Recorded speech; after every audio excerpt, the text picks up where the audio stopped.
Hey guys, welcome back to another episode of Meals with Mike, and today we're going to be doing apple crumble for our third episode. This recipe is by Gordon Ramsay once again, and that recipe I just so happened to have quite a while ago, and I have been meaning to make this. So let's go. So, the ingredients are on the left side of the screen. Make sure you read it carefully, of course, because desserts are really heavy on your amounts, and so you don't want to mix those up. Granny Smith apples, I've used those to make it more sour, make the apple mixture more sour. Demerara sugar helps best to stop the butter melting into the flour, which helps to make the crumbly, of course, and when you cook it in the oven. Another thing, nutty granola or muesli, make sure that, if you're allergic to nuts, make sure that you find a nut-free option, or even an alternative such as oats, or whatever you feel best is for you, and whatever you feel best is for your crumble that you want to eat. But make sure that, of course, it's crunchy and has the similar textures as well. So with your crumble, start off by putting all your dry ingredients in, of course, things like your sugar, your cinnamon, your flour, your granola. With the granola and the muesli, of course, make sure that you put enough in so, of course, it goes throughout the entirety of the actual crumble mixture. I've actually went with more. As you see, I didn't really use a tablespoon. I just kind of went with it, and yeah, put as if however much you feel like, as long as it's even throughout the entire thing, and mix it well, of course. Now with the when actually combining the butter with your dry ingredients to make the actual crumble, make sure that you don't work on it for too long, and make sure you use your fingertips only as well, like I do here. But the mistake I made was that I kind of worked on it too much, and it almost became doughy. And actually, no, it did become doughy, and so I put it back in the fridge to cool it down again, and I brought it back out and then tried it again to smash it up again, like you see here. So we're gonna start now to prepare our apple mixture. Since it kind of sucks that apples now need to be washed more than they used to, because they need to keep it shiny looking, and so make sure that you wash it very thoroughly so you get all the wax off. Now, to prepare an apple is actually incredibly simple. Cut it down half, right through the middle, and then cut it down again to make a quarter of an apple piece, and cut the little top parts off like I do so here. If there's nothing there, if there's no the stems or any of the bottom bits there, you don't have to worry about those. And then core it. You kind of can core it any way you would like, but with a knife, of course, with what I did is I guess the best way to do it. I wouldn't really want to say the best way to do it. And then we cube it, because we're going to cube it first, and then we can move on to doing the shredding. Of course, you can do either one, shredding first or cubing it first, up to you. Whatever you prefer, whatever you feel like.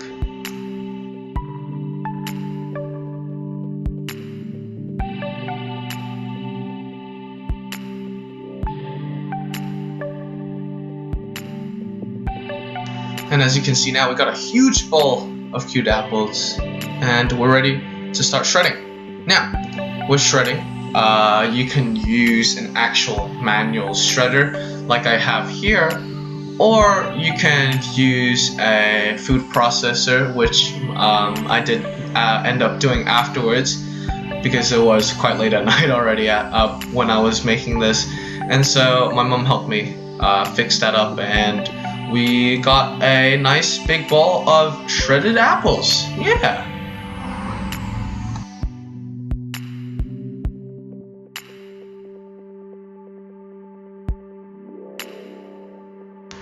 And now we're ready to start cooking. So start up by putting in your sugar. You want to caramelize that first. But be sure, like I said, I didn't have a tablespoon, so I just used half a tablespoon to measure that out. Once sugar starts caramelizing, it does it begins to caramelize and start cooking pretty fast, so it'll start browning really fast as well afterwards. And so make sure that you don't burn it, like you see here. That was basically in a few seconds afterwards when it started to melt into an actual liquid. Then afterwards, add in your shredded apples, and then your cinnamon, also your vanilla seeds, and we're ready to go and cook it for 1 to 2 minutes, and later we'll start adding in the apple chunks.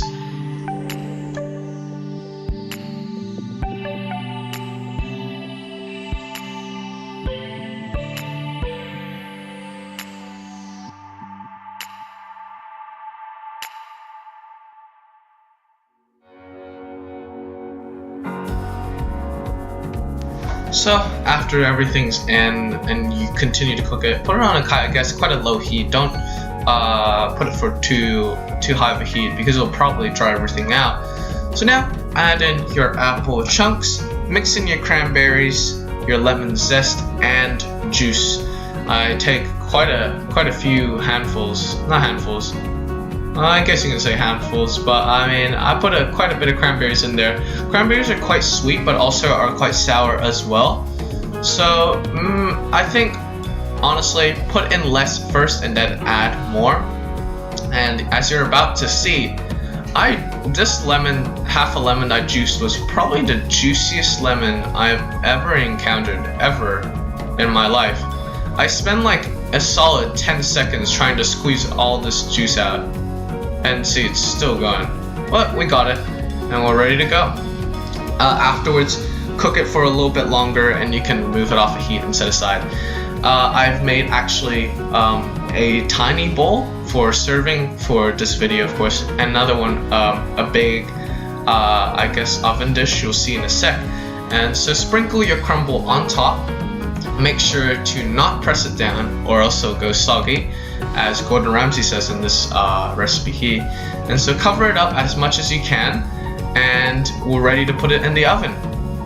Where, as you'll see now, this is like the bigger dish. I probably should have prepared a little bit more crumble. I wanted to probably put a bit more on top over. Preheat. I also forgot to preheat your oven as well. Preheat your oven at 200 degrees on, and does not really bake or rapid heat. It's kind of up to you. For how long you should be cooking it, I did do it for around 30 to 20 minutes, around there, 20 to 30 minutes, and then maybe on the end I spent like 5 minutes, and then I turned it around so it got an even kind of cook. And so there you have it. Once it starts gets a nice brown color on top, you'll know that it's all done. And as you cook it, it's very nice. And there you have it. There you have it. This was Gordon Ramsay's apple crumble, and it was actually really, really nice. I did find that it was probably a little bit too sour. So if you want to try it out, make sure to add maybe just 1 Granny Smith apple. But doesn't it look delicious? And then I put some ice cream on there as well, which is very nice. Well, anyways, take care guys. Hope you guys enjoyed. Like if you enjoyed it. Subscribe.